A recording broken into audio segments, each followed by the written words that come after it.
एक दिन एक 3 साल का बच्चा अपनी माँ के साथ अपनी छोटे से फार्म से अंडे जमा कर रहा था। उसने देखा कि एक बत्तख अंडों पर बैठी है। वो बड़ी हैरानी से उसे देख रहा था। फिर माँ से पूछा, ये बत्तख अंडों पर क्यों बैठती है? माँ ने जवाब दिया, ये अंडे सेती है, फिर उनसे चूजे निकलते हैं। उसके दिमाग में बहुत से सवाल आने लगे। वो माँ के साथ घर वापस तो आया, लेकिन थोड़ी देर बाद गायब हो गया। सारा दिन बेचारी माँ बच्चे को ढूंढती रही, लेकिन वो मिला कहाँ। उसी फार्म पर जहाँ वो माँ के साथ सुबह गया था। वो बच्चा अंडे इकट्ठा कर उन पर बैठा था। माँ के पूछने पर बताया कि अगर बत्तख बच्चे निकाल सकती है तो वो क्यों नहीं। अंडे तो बहरहाल टूट चुके थे। स्टोरी काफी फनी थी, लेकिन यही उत्सुकता उसे अपने टाइम का सबसे बड़ा साइंटिस्ट बना गई। और उस बच्चे को दुनिया आज थॉमस अल्वा एडिसन के नाम से जानती है। बात 1860 की है, जब अब्राहम लिंकन अमेरिका के प्रेसिडेंट बनने की तैयारी कर रहे थे और देश में सिविल वॉर जैसे हालात बने हुए थे। उस टाइम एडिसन 13 साल का था और एक ट्रेन में न्यूज़पेपर और टॉफीज बेचता था। वो गरीब बच्चा था, लेकिन उसके ख्वाब बहुत बड़े थे। वो बड़ा बिजनेसमैन बनना चाहता था। वो सवाल बहुत पूछता था। उसका सिर आम बच्चों से थोड़ा बड़ा था। उसके टीचर्स को लगता था कि यह एक बेवकूफ बच्चा है। एक बार की बात है, वो जल्दी स्कूल से घर आ गया। माँ ने पूछा क्या हुआ।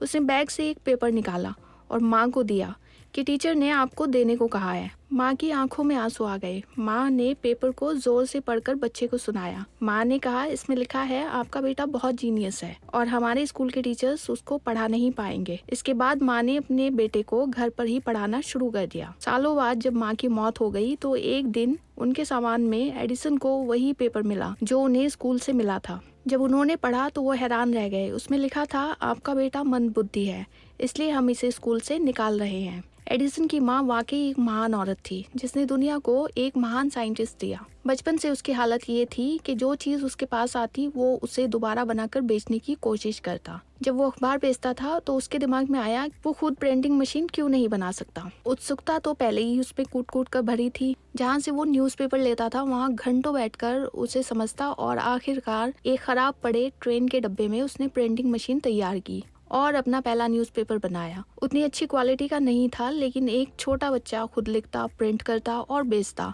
वो भी अकेले। ये सोचकर कुछ लोग खरीद लेते थे, लेकिन फायदा कुछ नहीं हो रहा था। एक दिन उस ट्रेन के डब्बे में आग लग गई। उसने दोबारा न्यूज़पेपर का नहीं सोचा, क्योंकि उसे तो बड़ा बिजनेसमैन बनना था। अब वो सोच रहा था कि क्या किया जाए। उसने ट्रेन की खिड़की से सर बाहर निकाला। ट्रेन की लाइंस के साथ खड़े टेलीग्राफ के खंभे देखकर वो कुछ सोचने लगा। वो जानता था कि इन खंभों के तारों में हजारों मैसेजेस के सिग्नल्स दौड़ रहे हैं। न्यूज़पेपर बेचने के दौरान उसने टेलीग्राफ के ऑफिसेस देखे थे और मशीनों की टिक टिक आवाजें सुनी थी। उसने टेलीग्राफ ऑपरेटर को मैसेज के वर्ड्स को डिकोड करते देखा था। उसने सोचा, अगर वो प्रिंटिंग मशीन बना सकता है तो टेलीग्राम मशीन क्यों नहीं बना सकता। बिल्कुल उसी तरह जिस तरह उसने सोचा था कि बत्तख अगर चूजे निकाल सकती है तो वो क्यों नहीं। लेकिन अब वो समझदार हो चुका था और अगर वो वाकई टेलीग्राम मशीन बना सकता तो ये उसके लिए सोने की खान मिलने जैसा था। लेकिन टेलीग्राम मशीन प्रिंटिंग मशीन से काफी मुश्किल थी। इसको समझने के लिए मशीन के पास रहना जरूरी था। इसलिए एडिसन ने टेलीग्राफ ऑपरेटर बनने का फैसला किया। अब सबसे बड़ी मुश्किल ये थी कि ये मुश्किल कोड्स उसे सिखाता कौन। अब एक दिलचस्प बात ये है, जब आप कुछ करना चाहते हैं पूरी शिद्दत से कुदरत मेहरबान ना हो, ऐसा कैसे हो सकता है।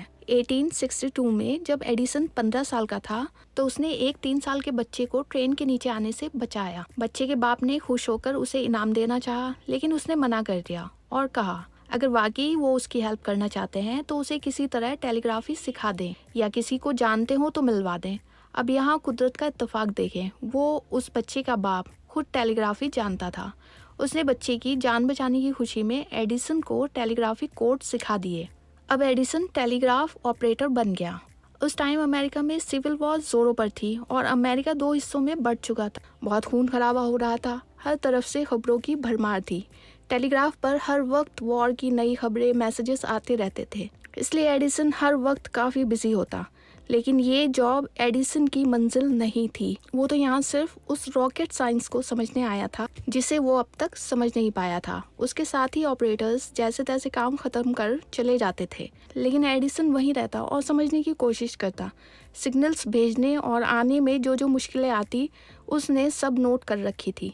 जब 1865 में सिविल वॉर खत्म हुई और काम का बोझ कम हुआ इतने टाइम में वो बहुत कुछ सीख चुका था, इसलिए उसने अब डे शिफ्ट छोड़कर नाइट शिफ्ट में काम करना शुरू किया। नाइट शिफ्ट में काम तो ज़्यादा नहीं था, लेकिन एक्सपीरियंस बहुत था और समझने के लिए वक्त बहुत था। वो सोचता था कि टेलीग्राफ को ऑपरेट करने के लिए इतने लोग क्यों चाहिए? क्या ऐसा नहीं हो सकता एक मशीन बनाई जाए जो मैसेजेस को ऑटोमेटिक डिकोड कर सके और एक साथ कई जगह मैसेजेस भेजना पॉसिबल हो? उसकी नज़र में ये मुमकिन था, तो अब उसने ऐसी मशीन को डिज़ाइन करना शुरू किया। एडिसन ने 7 साल ये जॉब की और इस दौरान वो इतना सब कुछ सीख चुका था कि उन मशीनों से ज़्यादा एडवांस मशीन बनाकर पुरानी मशीनों का बिस्तर गोल कर सके। 1869 में उसने जॉब छोड़ दी। टेलीग्राफ ऑपरेटर होते हुए वो बहुत से शहरों में घूमने के बाद बोस्टन पहुंचा था, लेकिन जॉब छोड़ने के बाद उसने न्यूयॉर्क का रुख किया। उसकी जेब में उधार लिए हुए कुछ पैसे थे, लेकिन उसकी असल तिजोरी तो उसका दिमाग था,